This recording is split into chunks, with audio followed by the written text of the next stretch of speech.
हजारों लोगों तक खुदा का पैगाम पहुंचा सकते हैं। आइए आज हम खुदावन की इबादत में पास्टर आशीष एंजल न्यूटन के साथ खुदा के कलाम को सुने ताकि खुदा बहुत बरकत दे। ध्यान से सुनिएगा, बरकत पाइए। Praise Lord.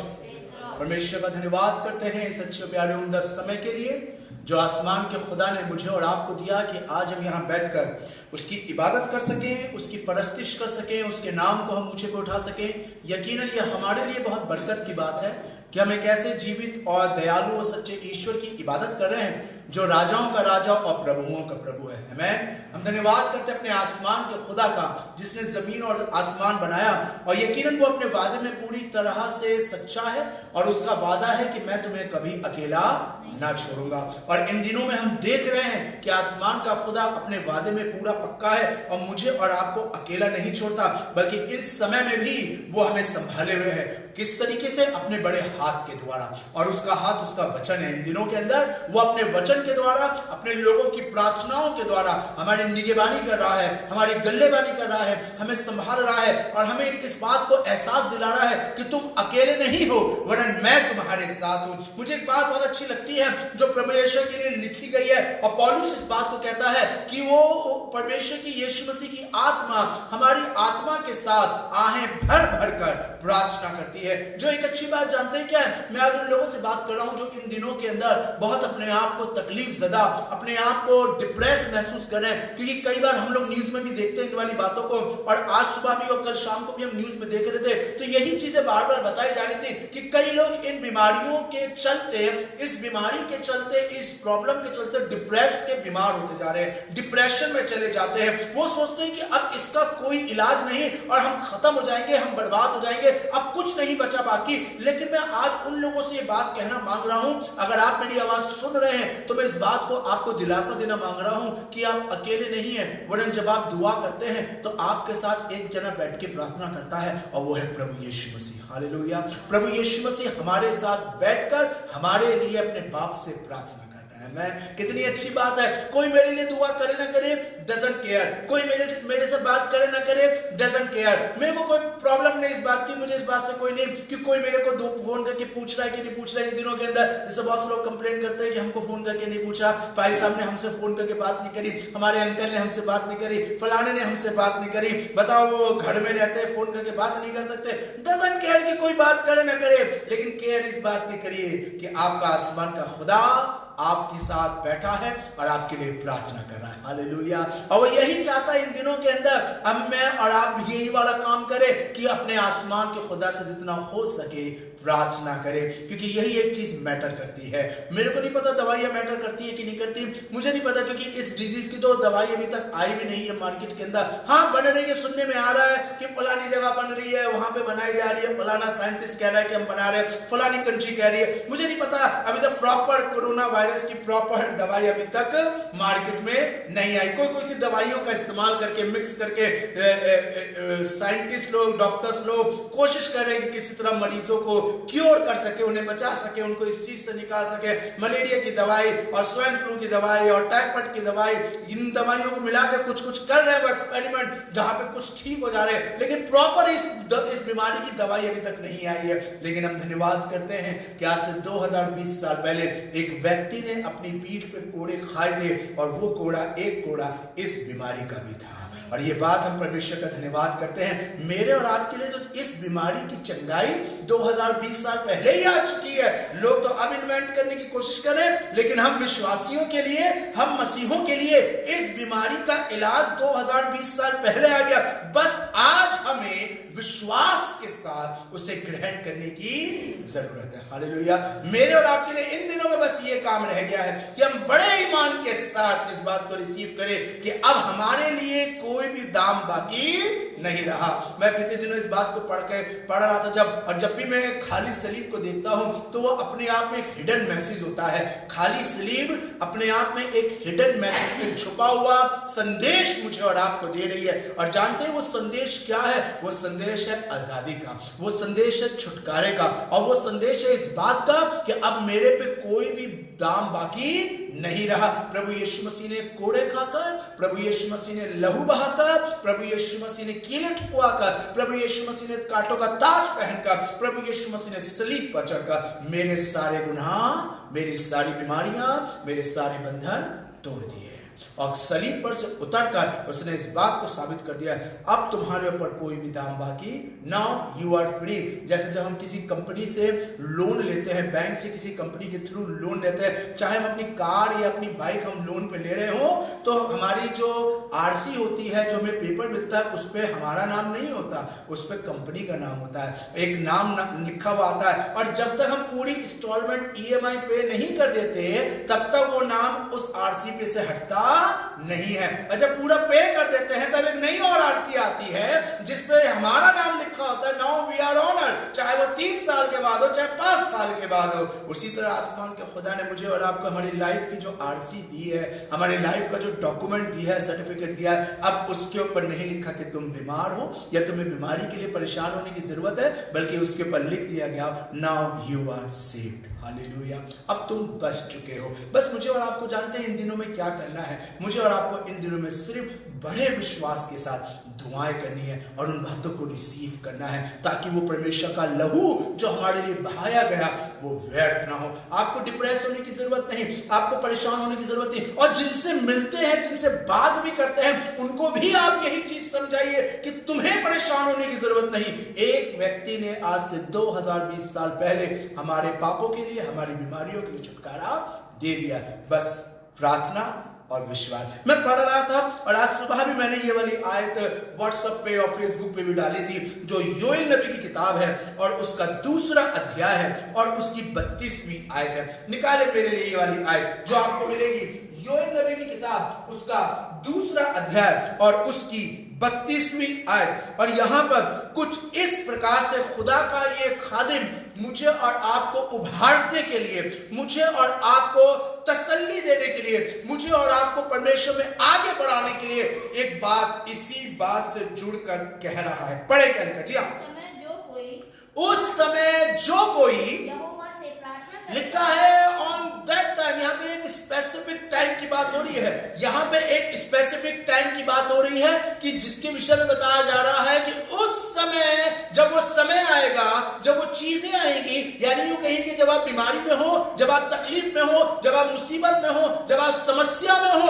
उस समय हमें करने की क्या जरूरत है? कई बार मैं और आप उस समय में, जब हम लोग तकलीफ में होते हैं, हम लोग परेशानी में होते हैं, हम लोग कुछ और हमारे माइंड में घूमता है। फलाने डॉक्टर से बात करके रखो, फलाने हॉस्पिटल में बेड बुक करा के रखो, अंकल से बात करके देखो, अगर हो सकेगा एडमिशन की बात हो जाएगी तो रुपया एकदम से कहा जाएगा, लड़की की शादी की बात तय हो गई तो रुपए का इंतजाम ऑन द स्पॉट कैसे आएगा? तो वहां बात करके रखो, फलाने भैया से, फलाने मौसा से, फलाने मामा से, वहां बात करके रखो कि अगर हो गया तो तुरंत जगह से रुपए का इंतजाम। हम लोग जगह जगह अपने गोटियां फिट करते हैं, हम लोग अपने कॉन्टेक्ट्स बना के रखते हैं, हम लोग जगह जगह हाथ पैर चलाते हैं। लेकिन सुनिए खुदा का कलाम क्या कह रहा है, जब वो समय आए। कौन से समय की बात हो रही है? ये तकलीफों की बात हो रही है, ये मुसीबतों की बात हो रही है। जैसे इन दिनों की बात हम कह सकते हैं, किसी को नहीं मालूम था कि ये दिन आएगा, कोई नहीं जानता था। हर कोई सोचता यार ठीक है, हफ्ते 10 दिन की बात होगी, अब तो 3 जून तक बढ़ा दिया गया। अभी तो हम सोच रहे थे कि 14 अप्रैल तक की बात है, ये 15 से खुल जाएगा, चलो 3 मई की बात होगी, अब खुल जाए। अब तो सुनने में आ रहा है कि 3 जून तक बढ़ा दिया जाएगा। अब 3 जून के बाद भी सोचो पता नहीं कब खुलेगा। लोग कैलकुलेट कर रहे हैं, जो मेडिकल लाइन में है वो कैलकुलेट करें कि 3 जून के बाद भी अगर खुलेगा तो उसके बाद भी नॉर्मल होते होते तकरीबन जुलाई और अगस्त तो लगे हो। कितना लंबा था, यूं समझिए पूरा 2020 तो हम घर में बैठे बैठे छुट्टियां मना रहे हैं। जितने इतने साल सबने काम किया, सब 2020 में बैठ के सबको खुदा कह रहा छुट्टी करो, घर में आराम करो। आधा पूरा साल सारी दुनिया ने घर में बैठ के बिताया। ये वो समय कोई एक्सपेक्ट नहीं कर रहा था कि ऐसा भी दिन आएगा। खासकर मैं तो कह सकता हूं, मैंने अपनी लाइफ के अंदर ऐसा दिन एक्सपेक्ट नहीं करा था कि हो सकता है आप भी यही वाली बात सोच रहे होंगे कि आपने अपनी इतनी जिंदगी में ऐसे दिन नहीं देखे होंगे कि इस तरीके से हम लोग घरों में बंद हो जाएंगे, बाहर नहीं निकलेंगे, कोई काम धंधा नहीं होगा, 2-2, 3-3 महीने कोई काम धंधा नहीं होगा। ऐसे समय में क्या करें? दुनिया के बहुत से लोग ऐसे समय में पगला गए हैं, ऐसे समय में डिप्रेशन में चले गए हैं। कुछ लोग सुसाइड कर रहे हैं, कुछ लोग पागलों की तरह घूम रहे हैं, कुछ लोग पथरवाह कर रहे हैं, कुछ लोग सड़कों पे उतर आके जुलूस निकाल रहे हैं, क्योंकि उन्हें समझ में नहीं आ रहा हम करें तो क्या करें, क्योंकि उन्होंने एक्सपेक्ट नहीं करा था कि ऐसा कुछ हो जाएगा। लेकिन सुनिए, हम विश्वासियों के लिए खुदा क्या कलाम दे रहा है। हमारे लिए अच्छी बात यह है कि हमारे पास वर्ड ऑफ गॉड है, हमारे पास परमेश्वर का वचन है जो हमें सही रास्ता बताता है। तभी तो बाइबल में लिखा है, दाऊद कहता है, तेरा कलाम मेरे मार्गों के लिए, मेरे कदमों के लिए दीपक और मेरे मार्ग के लिए उजाला है। जब मुझे जरूरत पड़ेगी, जब मुझे कुछ समझ में नहीं आ रहा होगा, जब मुझे कुछ नहीं दिख रहा होगा, वर्ड ऑफ गॉड हमें डायरेक्शन देगा, हमें क्या करना चाहिए। और सुनिए, यहाँ खुदा का कलाम इन दिनों में जब कुछ समझ में नहीं आ रहा, जहां पे देश की बुद्धि खत्म हो रही है, जहां पे बड़ी बड़ी गवर्नमेंट फेल हो रही है, बड़े बड़े दिमाग जहां फेल हो रहे हैं, साइंटिस्ट फेल हो रहे हैं, उस समय में खुदा का कलाम मुझे और आपको एक डायरेक्शन दे रहा है। जानते क्या? सुनिए, वर्ड ऑफ गॉड, परमेश्वर का डायरेक्शन सुनिए क्या लिखा है। उस समय जो कोई एक काम करेगा, दुनिया के लोग डर रहे हैं, दुनिया के लोग एक दूसरे से लड़ रहे हैं, दुनिया के लोग एक दूसरे की खिलाफत की बातें कर रहे हैं, लेकिन सुनिए खुदा का कलाम क्या कह रहा है, जो उस समय में क्या करेगा, सिर्फ एक काम करेगा। जानते क्या काम? प्रार्थना करेगा। क्या करेगा?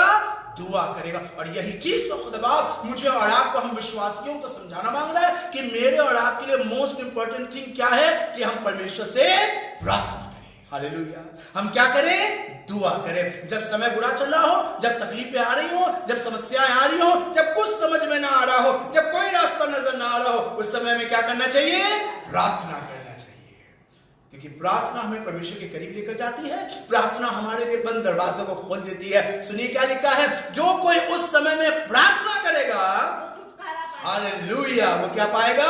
छुटकारा। आज बहुत से लोग अपनी लाइफ में छुटकारा क्यों नहीं पा रहे? बहुत से लोगों की जिंदगी में छुटकारा क्यों नहीं आ रहा? वो लोग आजाद क्यों नहीं हो रहे? बिकॉज वो प्रार्थना नहीं करे। आज मैं आपको उभारना चाहूंगा। अभी मैं आपको यही चीज बता रहा था, परमेश्वर का आत्मा यही वाली बात कहला रही थी कि जब हम प्रार्थना करते हैं तो आसमान का खुदा हमारे लिए दरवाजे खोल देता है। क्योंकि इस बात पर यकीन करिए, हमारी प्रार्थनाओं के साथ एक और व्यक्ति घुटने टेक के प्रार्थना करता है, और वो है खुद प्रभु यीशु मसीह। क्योंकि हमारी आत्मा के साथ परमेश्वर की आत्मा होली स्पिरिट आहें भर भर कर प्रार्थना करती है और हमारी विनती निवेदनों को आसमान के खुदा के सम्मुख लेकर जाती है। हालेलुया। जब इन दिनों के अंदर आप हैं, जब इस परेशानी में आप चल रहे हैं, बहुत ट्रेजेडी चल रही है, जो बहुत तकलीफें चल रही है, हो सकता है कि रुपया नहीं आ रहा हो, सोर्स ऑफ इनकम बहुत थोड़ा हो, कैसे खर्च चलाएंगे? हमारे महीने की इनकम हमारी घर में आती थी 70, 80, 90 हजार रुपए आती थी, लेकिन इन दिनों में कट कुटा के, क्योंकि काम ही धंधा नहीं है और नौकरी पे भी नहीं जा पा रहे हैं, तो कट कुटा के 10-15 हजार आ रही होगी।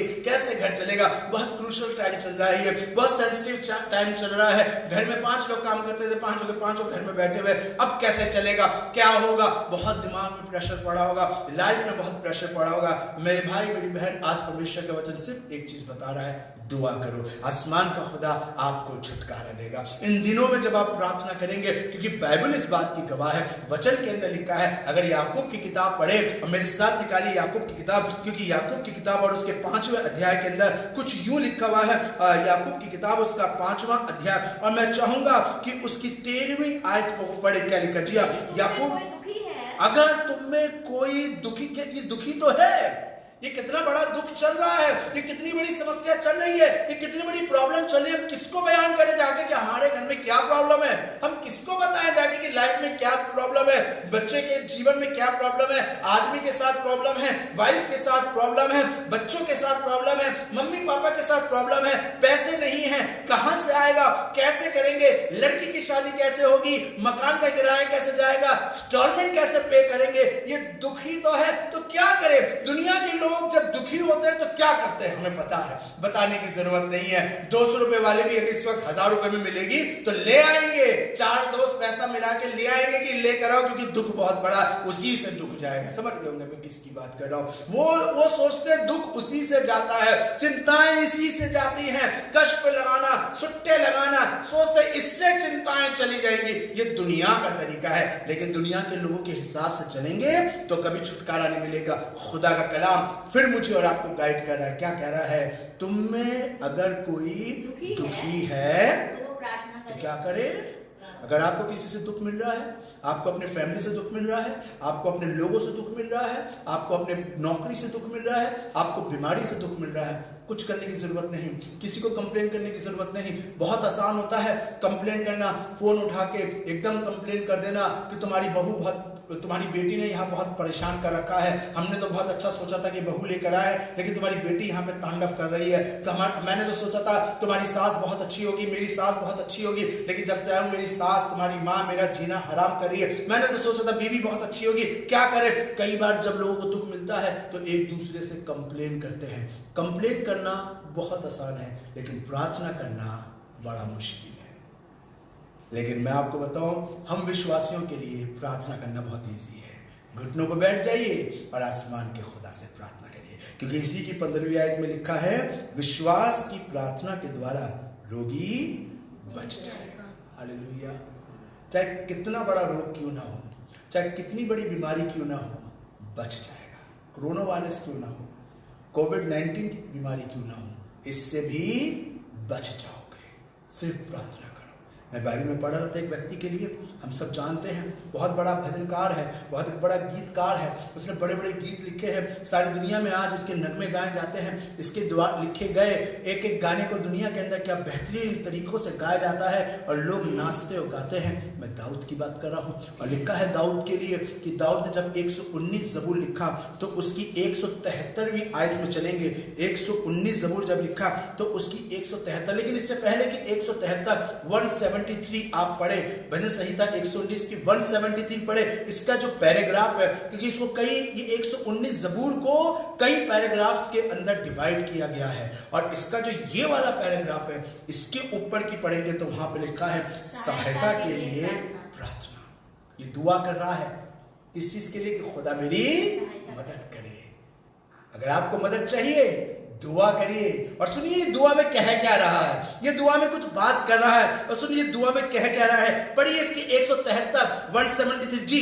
तेरा हाथ मेरी सहायता करने को तैयार, लिखा है तेरा हाथ मेरी सहायता करने को तैयार रहता है। Your hand is ready for my help. तेरा हाथ मेरी सहायता करने को तैयार रहता है। लेकिन बहुत से लोगों के साथ बड़ा बैड एक्सपीरियंस होता है, कहते हैं हम तो इतनी दुआएं कर रहे हैं, हम तो इतनी प्रार्थनाएं कर रहे हैं। हाँ पाजी साहब, आप तो ये चिल्ला चिल्ला के वाली बात बोल देते हैं कि दुआ करो और खुदा बाप पूरी करेगा, प्रार्थना करो तकलीफें दूर हो जाएगी, रोगी भी ठीक हो जाएगा, गम भी चला जाएगा, समस्याएं भी ठीक हो जाएंगी। लेकिन हम तो इतने सालों से दुआ कर रहे हैं, हम तो इतने टाइम से दुआ कर रहे हैं, अभी तक हमारा तो कोई मसला हल नहीं हुआ, अभी तक हमारी तो कोई तकलीफ ठीक नहीं हुई। कई बार बहुत से लोग कंप्लेन करते हैं। हो सकता है कि आप में से बहुत से लोग ऐसे हो जिनके साथ ये बड़ा बैड एक्सपीरियंस रहा हो, ये बड़ा बुरा अनुभव रहा हो कि हमने तो दुआ करी और हमारी नहीं सुनी गई, हमने तो प्रार्थना करी लेकिन हमारी नहीं सुनी गई, हमने तो हाथ फैलाया लेकिन खुदा ने कोई ध्यान नहीं दिया। जबकि बाइबल में तो ये लिखा है यशायाह की किताब में, उसके कान बहरे नहीं कि सुन ना सके और ना उसका हाथ छोटा है कि तुम्हें बचा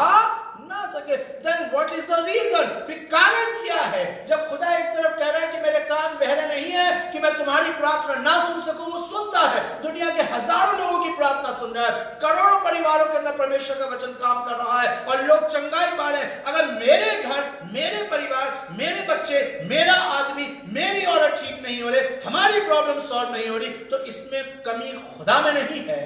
अगर हम खुदा का हाथ नहीं देख पा रहे, अगर हम नहीं देख पा रहे कि खुदा अपना हाथ बढ़ा रहा है और हमें संभाल नहीं रहा है, मेरी समस्याओं को ठीक नहीं कर रहा, उसका डायरेक्शन हमें नहीं मिल रहा, उसकी आत्मा हमारे लिए रास्ता तैयार नहीं करी, वो हमें कोई डायरेक्शन नहीं दे पा रहा है, अगर हमें ये चीजें नजर नहीं आ रही है तो कमी खुदा बाप में नहीं है, कमी कहीं हम में है। क्योंकि इसका जवाब इसी आयत के अंदर लिखा है। क्या लिखा है?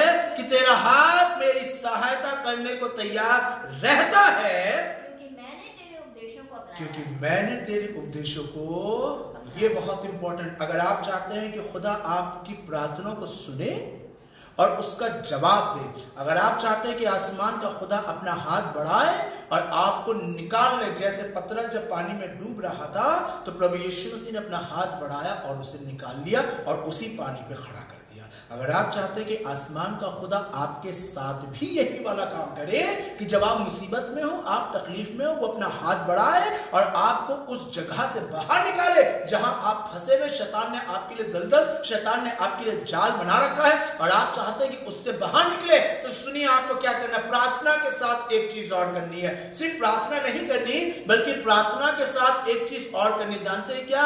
मैंने तेरे उपदेशों को प्रिस्क्रिप्शंस, इंग्लिश में वर्ड आया है प्रिस्क्रिप्शंस। प्रिस्क्रिप्शन जानते हैं किसे कहते हैं? कुछ सुझाव, कुछ बातें, कुछ तरीके। जैसे जब डॉक्टर के पास जाते हैं तो वो भी प्रिस्क्रिप्शन देता है। जब हम मेडिसिन लेने जाते हैं मेडिकल केमिस्ट पर तो कहता है डॉक्टर का प्रिस्क्रिप्शन क्या है, डॉक्टर क्या बता रहा है, कौन सी दवाई लेनी है, कौन सी दवाई नहीं लेनी है, पर्चा दिखाओ। ऐसी आसमान का खुदा हमें पर्चे देता है अपने दासों के द्वारा, तुम्हें क्या करना चाहिए और क्या नहीं करना चाहिए, कैसे आत्मिक जीवन को चलाना चाहिए। देखो इस तरह के कपड़े नहीं पहनने चाहिए, देखो ऐसी वाली बातें नहीं बोलनी चाहिए, देखो ऐसी वाली लैंग्वेज तुम्हारी सही नहीं है, देखो अपने मम्मी पापा से ऐसी बात मत करा करो, देखो अपनी बीवी के साथ ऐसा व्यवहार मत करा करो, देखो अपने आदमी के साथ ऐसे बदतमीजी मत करा करो, देखो तुम दुआ करा करो, चर्च में मोबाइल यूज मत करा करो, तुम सर ढक। ये प्रिस्क्रिप्शंस है जो बाइबल के अनुसार खुदा के लोग हमें देते हैं कि हमें क्या करना चाहिए और क्या नहीं करना चाहिए। प्रॉब्लम जानते हैं क्या? हम लोग सिर्फ आधा अधूरा काम कर रहे हैं। हम सोचते सिर्फ दुआ करने से, हाँ दुआ से मसले हल होंगे, लेकिन दुआ तभी काम करेगी जब मैं और आप खुदा के प्रिस्क्रिप्शंस को फॉलो करेंगे, हम उन्हें एक्सेप्ट करेंगे कि हाँ हम ऐसा ही करेंगे। जैसे बाइबल में लिखा है यीशु मसीह ने कई जगहों पर अलग अलग तरीके से चंगाई दी। ऐसा नहीं लिखा कि सब जगह एक सी चंगाई देता चला गया, हर जगह चंगाई देने का तरीका अलग अलग था और अलग अलग मेथड और अलग अलग जगह पे उसने चंगाइयां अलग अलग डिफरेंट वेज के अंदर दी। मैं एक चंगाई को पढ़ रहा था कि एक अंधा यीशु मसीह के पास आया और आकर कहने लगा कि मेरी आंखों को ठीक कर दे। तो लिखा है यीशु मसीह ने जमीन पर थूका और मिट्टी को साना और उसकी आंखों पे लगा दिया और कहा जाके शीलो के कुंड में धो ले। व्हाट? थूक? कोई हम पे थूक दे तो कितनी गंदा लगे हमें, बदबूदार होता है, खुशबू नहीं आती, बदबू आती है, हीक आती है, उल्टी आ जाए। लेकिन लिखा यीशु मसीह ने जमीन पर थूका, ये उसका प्रिस्क्रिप्शन था। तेरी चंगाई ऐसे ही होगी। किसी को तो हाथ रख के कहा देखने लग, किसी को कह दिया जा तेरा बंदा ठीक हो जाएगा और लिखा उसी घड़ी वो ठीक हो गया और यहां वो चंगाई अलग किस्म की दे रहा है। ये उसका प्रिस्क्रिप्शन है। उस अंधे भिखारी ने, उस अंधे व्यक्ति ने कोई आर्गुमेंट नहीं करा। तूने तो उसके सर पे हाथ रख के उसको ठीक कर दिया था, वो फलाने को तूने कह दिया था वो कोसों मील दूर था, वो वहीं ठीक हो गया, तू मेरे लिए थूक क्यों लगा रहा है? तो ऐसे मेरे को भी चंगा कर दे। उसने कोई आर्गुमेंट नहीं करा, लेकिन उसने प्रिस्क्रिप्शन फॉलो करा। ओके, जैसा तू कह रहा है हम वैसा ही करेंगे। क्या आप प्रिस्क्रिप्शन फॉलो कर रहे हैं? जब खुदा का खादिम हमें कोई चीज सिखाता है, जब हमें बताई जाती है तो कहते हैं उसको तो आप ऐसा कहते हो, मुझको आप ऐसा कह रहे हैं, उसको तो आपने ऐसा कहा, मुझको ऐसा कह रहे हैं, उसको तो नहीं कहा, मुझे क्यों कह रहे हैं? कई बार हम आर्गुमेंट्स करते हैं, लेकिन खुदा के लोगों ये आसमान, ये होली स्पिरिट के प्रिस्क्रिप्शंस हैं। मुझे नहीं पता खुदा के लोग आपसे किस तरीके से बात करते हैं, लेकिन मैं इतना जरूर जानता हूं जो परमेश्वर का जन होगा और आपसे बात कर रहा होगा, परमेश्वर उसको आपके हिसाब से आपको प्रिस्क्राइब करेगा कि आपको क्या करना है और क्या नहीं करना। जैसे हमारे घर में मेरे मम्मी और पापा दोनों जो है वो शुगर के पेशेंट है, लेकिन दोनों को जो इंसुलिन के इंजेक्शन लगता है वो अलग रखते हैं। उनका पापा का अलग लेवल का है, मम्मी का अलग लेवल का। अब एक ही जो है वो दोनों को नहीं लगा सकते, क्योंकि डॉक्टर ने मम्मी वाला जो इंजेक्शन है वो अलग वाला बताया है और पापा वाला अलग वाला बताया।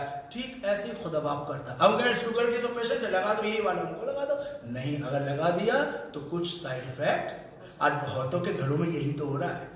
बहुतों की लाइफ में, स्पिरिचुअल लाइफ में बड़े साइड इफेक्ट आ रहे हैं, बड़ा टंटा चल रहा है, बड़े हड़कम मचा हुआ है। जानते हैं क्यों? क्योंकि वो चाहते हैं कि एक सा ही काम सब जगह हो। नहीं, खुदा बाप के पास आपके लिए प्लान है और हर एक के लिए अलग अलग तरीके से योजनाएं हैं। मुझे नहीं मालूम वो आपकी प्रॉब्लम को कैसे ठीक करेगा, मैं नहीं जानता वो आपकी समस्या को कैसे सॉल्व करेगा, लेकिन सॉल्व जरूर करेगा।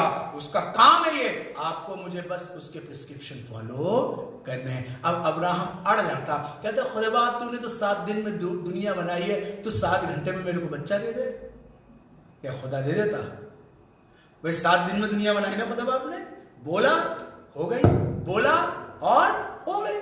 तो कह सकता था अब्राहम, खुदा तूने तो 7 दिन में दुनिया बना दी, तू मेरे को भी बच्चा 7 घंटे में दे दे। चल 7 घंटे ना दिन 7 दिन में दे दे, चल 7 दिन ना से 7 हफ्ते में दे दे। नहीं, मिलेगा तो पूरे 9 महीने में, उससे पहले नहीं मिलेगा। ये खुदा का तरीका है। अगर मैं कहीं पे चंगाई 1 सेकंड के अंदर देता हूं तो कहीं पे आने में 1 दिन भी लगेगा, कहीं पे हफ्ता भी लगेगा, कहीं पे 10 दिन भी लगेंगे। लेकिन खुदा के लोगों को बात तो सिर्फ यही है कि मैंने तेरे उपदेशों को अपनाया है। क्या आपने खुदा की बातों को अपनाया है, एक्सेप्ट करा है? आज अपने अंदर झांक कर देखिए, आज अपने परिवार, अपनी जिंदगी में झांक कर देखिए, क्या मैं और आप खुदा के उपदेशों को अपना रहे हैं? जो बातें हमें कही जाती हैं, जो बातें मुझे और आपको सिखाई जाती हैं, क्या मैं और आप उन चीज़ों को एक्सेप्ट करते हैं? आज खुदा को ऐसी कलीसिया की ज़रूरत है जो रूत की मानंद बनी हुई है। इन दिनों आप लोग सुन रहे होंगे काफ़ी मर्तबा कि रूत का जिक्र 1-2 दिन के अंदर ज़रूर आ ही जाता है, कहीं ना कहीं घूम के आता है, क्योंकि खुदा बाप ऐसी कलीसिया चाह रहा है जो रूत की तरह बोले कि जहाँ तू जाएगी वहाँ मैं जाऊँगी। तेरे लोग मुझसे मत कहे, मुझसे विनती ना कर। मैं पढ़ रहा था, मेरे को एक वर्ड वहां बहुत अच्छा लगा, निकालिएगा मेरे साथ रूत की किताब। जब मैं इस रूत का जिक्र पढ़ रहा था तो मुझे एक चीज वहां पे बहुत अच्छी लगी जो रूत बात करी थी, और उसका 16वां पद है, पहले अध्याय का 16वां पद है, और उसके अंदर एक लाइन वर्ड मुझे बहुत अच्छा लगा। रूत बोली, तू मुझसे ये विनती ना कर। इसका मतलब पता है विनती का मतलब क्या होता है? रिक्वेस्ट, बहुत रिक्वेस्ट, हम्बली बात करना। इसका मतलब नौमी जो थी वो हाथ जोड़ के रूत से कही थी, प्लीज तू चली जा, मैं तेरे आगे हाथ जोड़ती, तू अपने घर। वो ऑर्डर नहीं दे रही थी, मैं तुझसे कह रहा हूं निकल जा, विनती कर रही थी, क्योंकि नौमी नहीं चाह रही थी कि मेरे साथ वहां पर जाए। उसे पता था अगर ये जाएगी तो कुछ ना कुछ वहां हो जाएगा, क्योंकि ये उस जगह की है जहां खुदा ने मना करा। हमारे यहाँ के लोग इसे एक्सेप्ट, नौमी को सब चीजें मालूम थी, वो नहीं चाह रही थी ये जाए, रिक्वेस्टली उसने बोल रही थी, खूब उसने उसके आगे हाथ जोड़ लिए होंगे, उससे बहुत रिक्वेस्टली कह रही कि प्लीज तू मेरे साथ मत जा। तो जानते रूत अड़ गई, रूत अड़ गई, कहने लगी मुझसे विनती ना कर कि मैं तुझे छोड़कर चली जाऊं। सारा किस्सा मालूम है, लेकिन इसकी अगली, इसकी जो 18वीं आयत है और उसके अंदर कुछ यूं लिखा है, 18वीं आयत पढ़ी, क्या लिखा है? ये देखा हाँ, कि वो मेरे संग चलने को कि जब नौमी ने देखा कि रूत मेरे संग चलने को स्थिर, और अगर उर्दू में पढ़ेंगे तो उर्दू में लिखा है कि उसने अपने मन में ठान लिया है। क्या मैंने और आपने ठान लिया है कि हम ये वाला काम खुदा के लिए करेंगे? कई बार हम लोग अपने मन में नहीं ठानते हैं कि हम ये वाला काम करेंगे, हम लोग ऊपर ऊपर से बातें करते हैं। मन में ठानने का मतलब होता है एक सॉलिड डिसीजन ले लेना, पक्का इरादा करने लगे अब ये करना है। जैसे बहुत से लोग होते हैं बड़े अड़ियल टाइप के होते हैं, जिद्दी होते हैं, ये करना है तो करना है, चाहे कोई कुछ भी कहे, चाहे दुनियादारी कुछ भी कहे, उससे शादी करनी है तो करनी है, चाहे घर छोड़ना पड़े, प्रॉपर्टी छोड़नी पड़े, बाप हमसे कह दे, माँ हमसे कह दे कि तू हमारे लिए मर गई है या मर गया है, तेरा नाम प्रॉपर्टी में से काट देंगे, कटवा देंगे, कुछ भी कर लेंगे, समाज से नाम कटवा देंगे, धर्म भी बदल लेंगे, लेकिन करेंगे शादी। ये क्या है? जिद है। मन में ठान लिया तो ठान लिया। क्या ऐसे हमने आसमान के खुदा के लिए ठाना है कि ये काम करना है? तो जब लिखा है नौमी ने देखा कि रूत अड़ गई है, अब ये हिलेगी नहीं अपनी जगह से, तब उससे कुछ नहीं कहा। ये लिखा ना, चलने को स्थिर है, तब उसने उससे कुछ भी। क्या मैं और आप खुदा के तो कहलाते हैं? क्या ऐसे इरादे बुलंद हैं हमारे? क्या इस तरीके से परमेश्वर के बातों को, उसके उपदेशों को अपना रहे हैं? आज सिर्फ ये वाली बात मैं आपके साथ बांटूंगा, और मैं इस बात से आपको उत्साहित करना चाहूंगा कि इस समय में जो कोई परमेश्वर से प्रार्थना करेगा, सिर्फ प्रार्थना ही नहीं बल्कि उसके उपदेशों को भी अपनाएगा, आसमान का खुदा उसे छुटकारा देगा। क्योंकि तब आसमान का खुदा अपना हाथ बढ़ाता है। जैसे दानियल कहने लगा, इससे पहले कि तू मुझे शेरों की मान में डाल, तब मेरे खुदा ने अपने दूत को भेजकर शेरों के मुंह को बंद कर दिया। इससे पहले, यानी खुदा ये काम पहले कर देगा, लेकिन ये तब मुमकिन होगा जब मैं और आप प्रार्थना करेंगे। समय बहुत खराब है, यकीनन समय सही नहीं है, बाहर नहीं निकल सकते, किसी से मिल नहीं सकते, नौकरी पे नहीं जा रहे, रुपयों की बहुत तंगी है, खाने की बहुत तंगी है, जितना हम खाते हैं उतना नहीं खा पा रहे होंगे क्योंकि बहुत कम आ रहा होगा, बहुत कम हमें मिल रहा होगा, रुपया बहुत कम आ रहा है, हम लोगों के बहुत शरीर में तकलीफ हो रही हो क्योंकि बाहर नहीं निकल पा रहे, घर के अंदर है। इन दिनों के अंदर जब प्रॉब्लम्स इतनी चल रही है, सिर्फ दुआ करिए और परमेश्वर के प्रिस्क्रिप्शंस को फॉलो, जैसे हम वर्ल्ड के प्रिस्क्रिप्शन फॉलो करें, कहा गया बाहर मत निकलिए, मास्क लगा के चलिए, सैनिटाइजर से हाथ धोइए, किसी से हाथ मत मिलाइए, सोशल डिस्टेंसिंग रखिए, हम ये प्रिस्क्रिप्शन फॉलो कर रहे हैं। दैट्स गुड, अच्छी बात है, हम दुनिया का प्रिस्क्रिप्शन बहुत अच्छे तरीके से फॉलो कर रहे हैं। हम स्पिरिचुअल स्क्रिप्शंस कितना फॉलो कर रहे हैं, हम आत्मिक बातों में कितना ज्यादा हम खड़े हुए हैं कि हमें झूठ नहीं बोलना चाहिए, हमें बदतमीजी से बात नहीं करनी चाहिए, पलट के जवाब नहीं देना चाहिए, आंखें नहीं दिखानी चाहिए, हमें लड़ना नहीं चाहिए, गाली नहीं बकना चाहिए, दारू नहीं पीनी चाहिए, हमें सिगरेट नहीं पीनी चाहिए, हमें धोखा नहीं देना चाहिए, हमें माफ कर देना चाहिए, हमें गलती मान लेनी चाहिए, हमें चिड़चिड़ा नहीं होना चाहिए। हम कितना प्रिस्क्रिप्शन स्पिरिचुअल लेवल पे फॉलो कर रहे हैं। हम दुनियावी लेवल पे तो जरूर फॉलो कर रहे हैं, लेकिन स्पिरिचुअल लेवल पे हम कितना फॉलो करें। तैयार करिए अपने आप को, क्योंकि खुदा बाप अपना हाथ बढ़ाकर आपको छुड़ाने की सामर्थ्य रखता है। God bless you, praise Lord.